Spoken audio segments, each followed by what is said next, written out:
All right, hey everybody, welcome back to another edition of The Break.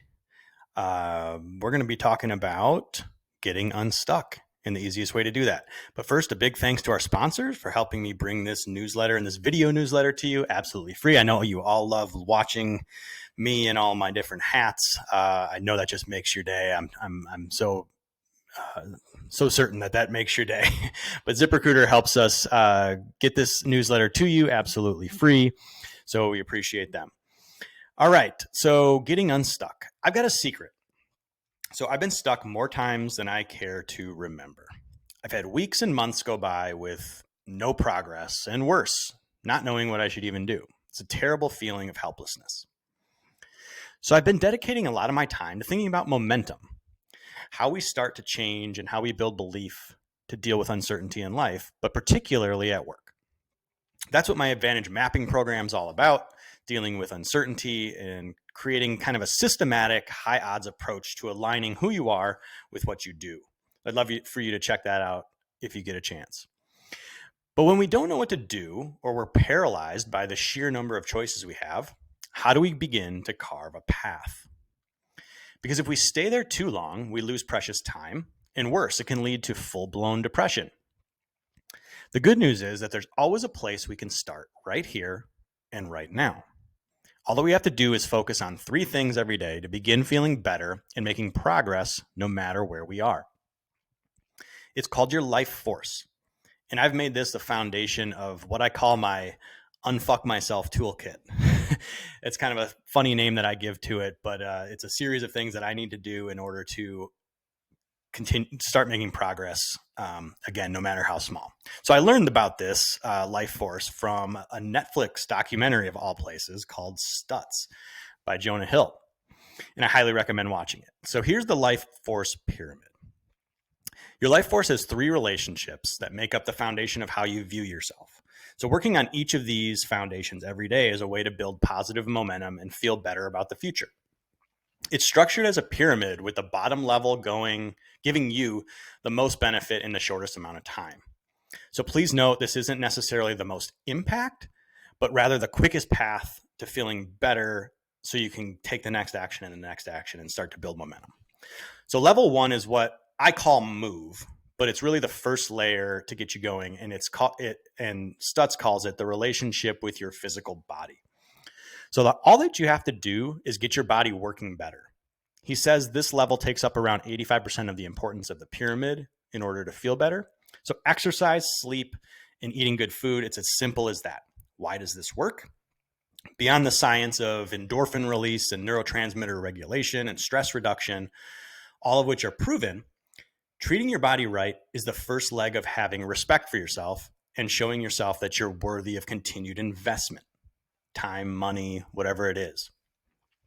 In my own life, I can attest to the benefits of using exercises to get out of a funk. It works every time. My protocol is to immediately stop what I'm doing if I'm struggling and at least go for a walk, if not more. Since working with my health coach, Dan Go, who I've had on the podcast, I've noticed an undeniable link between the people who succeed in dropping 15 pounds plus in his program and them going on to overhaul their relationship with work or build a new path. Because treating your body well is a confidence booster.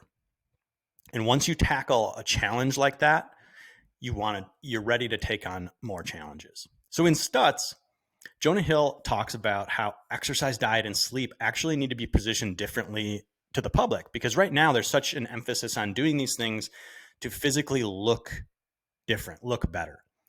But instead, it should be spun around because it's incredibly imperative to good mental health. And I can totally attest to this as well. And I can attest to it with working with Dan as well. So just move. That's it. Move, stop what you're doing and move, and you're going to feel a little bit better. Level 2 is to talk. I call talk to people. Humans are social creatures, even the introverts like me. So Stutz says relationships with other people are like handholds for climbing that pull you back into life. The simple act of connecting with someone, new or old, doesn't matter, is enough to help you start feeling better and building momentum. That's why I talk so much about networking as a key gateway. Networking is like killing 15 birds with one stone. Not only do you find opportunities, you build career resilience, you learn about different paths and skills, you learn about people's backgrounds, and you feel better when you make connections. So the key is you have to take the initiative, though. You can't sit back and wait for others to contact you. You start by asking someone, literally anyone, to your favorite coffee spot. This small action starts to breed confidence for you to take the next action and the next. And the third level is what I call right, but it represents your relationship with yourself, your mind. So what this means is that we need to work on our understanding of who we really are and how we work. This can only happen by tapping into our unconscious, and the only way to do that is to activate it. And the best tool for enhancing our relationship and activating our unconscious is through writing, because it reflects what's going on in our minds that we're not really paying attention to. You don't have to be a good writer. You just need to write. It doesn't matter what it's about. Things will come out if you write in journal form that you didn't know and that you had no idea was in there. So just give it a try. This is also my approach in my advantage mapping program that I use with clients. It has a workbook and it's in a journal form. And it has action steps around uncovering your hidden advantages, because so many times we are not giving enough credence to what's hiding in plain sight for us. And we need to journal about that and figure it out by, mostly the act of writing and talking to other people while we're at it. We talk to other people about what they think are our advantages in the program.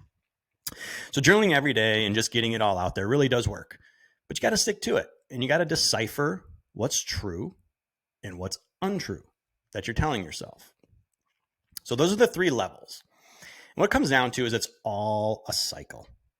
So if you're at a point in life where you feel lost, don't try to figure it out.